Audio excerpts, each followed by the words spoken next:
দুঃখ প্রকাশ করল Bangladesh police.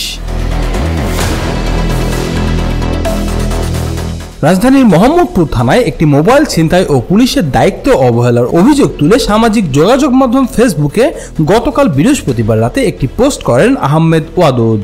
Police সদস্যের অসৎ আচরণের জন্য বাংলাদেশ পুলিশ আন্তরিকভাবে দুঃখ প্রকাশ করেছে। বাংলাদেশ পুলিশ তাদের ভেরিফাইড ফেসবুক পেজের এক পোস্টে এই দুঃখ প্রকাশ করে।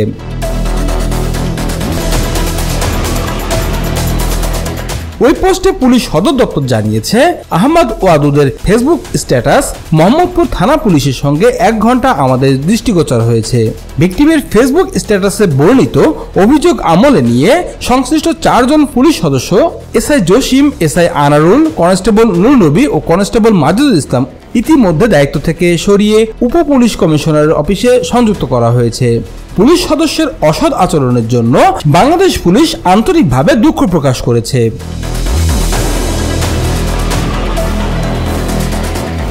ছিনতাই হওয়া মোবাইল ফোনটি উদ্ধার হয়েছে এবং 3 জন আসামি গ্রেপ্তার হয়েছে। এর আগে ছিনতাইয়ের ঘটনায় পুলিশের গাফলতির অভিযোগ তুলে সামাজিক যোগাযোগ মাধ্যম ফেসবুকে পোস্ট দেন মোবাইল মালিক আহমেদ ওয়াদুদ। ফেসবুক পোস্টে তিনি লেখেন, আজ বৃহস্পতিবার রাত 11টার দিকে মোহাম্মদপুরে আমার সঙ্গে একটি ছিনতাইয়ের ঘটনা ঘটে। ছিনতাইকারীরা আমার মোবাইল ফোন ও কিছু টাকা পয়সা সহ মানি ব্যাগ নিয়ে যায়। আমাকে চাপাতে দিয়ে কিছু আঘাত করে। সৌভাগ্যবশত আঘাত গুরুতর নয়। আমার সঙ্গে আমার স্ত্রী ছিলেন। একটু দূরে থাকায় তিনি নিরাপদ ছিলেন। ঘটনাস্থল থেকে মোহাম্মদপুর থানার অবস্থান 3 মিনিট হাঁটার দূরত্বে। আমি এবং আমার স্ত্রী ঘটনার 5 মিনিটের মধ্যে থানায় যাই। সোজা ডিউটি অফিসারের রুমে গিয়ে বলি, 5 মিনিট আগে 3 রাস্তার মোড়ে আমার সঙ্গে ছিনতাইয়ের ঘটনা ঘটেছে।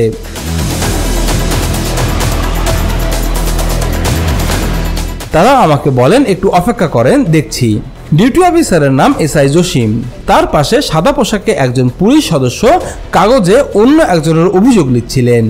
সাদা পোশাকের ওই পুলিশ সদস্য আমার দিকে আঙ্গুল তাক করে উগ্রভাবে বলেন, আপনার শার্টের বোতাম লাগান। আমি খেয়াল করলাম ছিনতাইকারীদের আঘাতের সময় আমার শার্টের বোতাম খুলে গিয়েছে। আমি ওই অফিসারের কথায় আহত হলেও কোনো ঝামেলায় না গিয়ে সরি বলে বোতাম লাগিয়ে নিলাম। এরপর তিনি আমাকে আমার সবগুলো বোতাম লাগাতে বললেন। আমার সঙ্গে টাই বাটন অর্থাৎ একদম গলার সঙ্গে লাগা বোতাম খোলা ছিল, যেটা সাধারণত আমি কখনোই লাগাই না। আমি বললাম, প্লিজ আমার অভিযোগটি নিন। তারা বললেন, অভিযোগ লেখার লোক নেই। আমি তাদের বললাম, আমি নিজেই লিখে দিচ্ছি, আমাকে একটা কাগজ দিন। তার কয়েক মিনিট পর আমাকে একটি সাদা কাগজ দিলেন। আমি একটি কলম দিতে অনুরোধ করলাম। অফিসার বলল, আমাদের এক্সট্রা কলম নেই, অথচ সেখানে অনেক কলম পড়েছিল।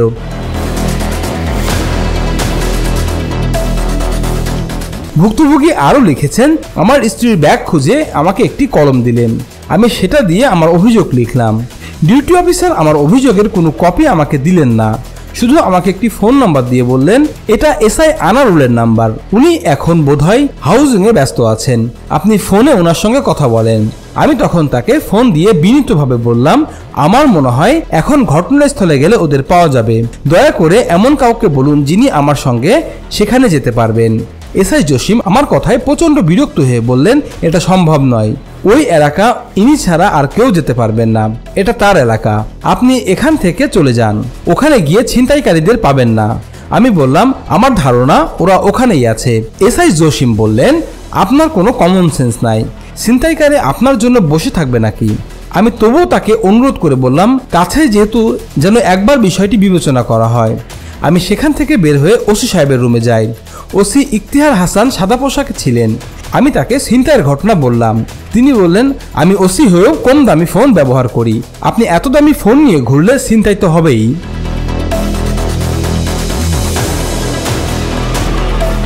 আমি তার কথায় কোনো উত্তর দিলাম না। আমি তাকে অনুরোধ করলাম যেন এখনই আমার ছিনতাইয়ের বিষয়ে কোনো পদক্ষেপ নেন। তিনি পূর্বোক্ত এসআই আনারুলের সঙ্গে যোগাযোগ করে আমাকে তার জন্য বাস স্ট্যান্ডের মোড়ে অপেক্ষা করতে বললেন। আমি বাস স্ট্যান্ড সহ মোট 3টি পয়েন্টে ঘুরে এসআই আনারুলের সঙ্গে দেখা করি। তার সঙ্গে আরও 7-8 জন পুলিশ সদস্য ছিলেন। আনারুল সাহেব আমার কথা শুনে বললেন, চলেন আমরা ঘটনাস্থলে যাই। আমি তার সঙ্গে গাড়িতে করে ঘটনাস্থলে যাই। এর মধ্যে প্রায় 40 মিনিট পার হয়ে গেছে। তবে ঘটনাস্থলে যাওয়ার পর আমি ওই ছিনতাইকারীদের সেখানেই বসে থাকতে দেখি। আমি দূর থেকে তাদের দেখিয়ে দিলে এসআই আনারুল সেখানে না গিয়ে একটু দূরে অন্য একটি জায়গায় গিয়ে কিছু লোকের সঙ্গে কথাপন করেন। মিনিট 2 পর ফিরে এলে আমি এসআই আনারুলকে আবার ওই সন্ত্রাসীদের দেখিয়ে দিই। তবে আনারুল সেখানে না গিয়ে কোমরে হাত দিয়ে দাঁড়িয়ে থাকেন। এ সময় সন্ত্রাসীরাও পুলিশ সহ আমাকে দেখে আস্তে আস্তে ঘটনাস্থল থেকে সরে যেতে থাকে। আমি অবাক হয়ে এসআই আনারুলের দিকে তাকিয়ে থাকি। আজ দুপুরে মোহাম্মদপুর থানার ওসি ইখতিয়ার হাসান গণমাধ্যমকে জানান, সন্দেহজনকভাবে 3 জন ছিনতাইকারীকে গ্রেপ্তার করা হয়েছে। মোবাইল ফোনটিও উদ্ধার করা হয়েছে।